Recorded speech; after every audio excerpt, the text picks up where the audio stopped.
Hello guys, welcome back to NFT Inspo. For today's video, we're going to show you fix Ninja Blender Power Light blinking. So if you're interested, let's get started. So first, let's talk about the blinking power light, what it actually means. So it's a safety feature that activates when the blender isn't properly set up. It prevents the buttons from working, so don't worry, though it's usually an easy fix here. So in this case, start by checking the blender container. In this case, if it's securely locked onto the base. So if it's not sitting correctly or firmly in place, the power light will blink. So make sure it's aligned and locked properly. Next is you want to take a look at the lid.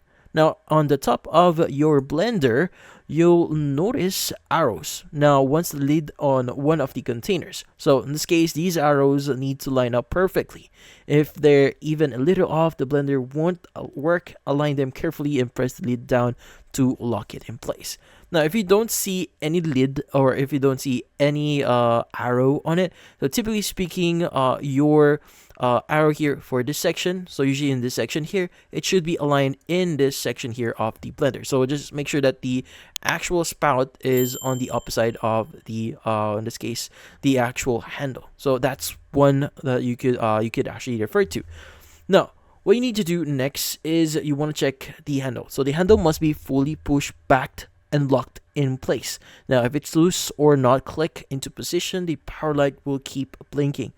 And finally, make sure the lid is clamped shut tightly. So you want to push down firmly, or in this case, you want to basically press the button here to lock this in place. Now, in this case, once everything is placed, the container, the lid, the arrows aligned, and the handle lock, the blinking power should now turn off. Now, if your blender is, in this case, if your blender is still experiencing any issues, there might be some problems on the actual safety feature inside. So inside the section here, so in this case, the sensors might be faulty. So it's best to contact a technician to get this fixed. But in this case, that's about it. Hopefully, this video was able to help you. Like and subscribe to NFT Inspo. Thank you for watching.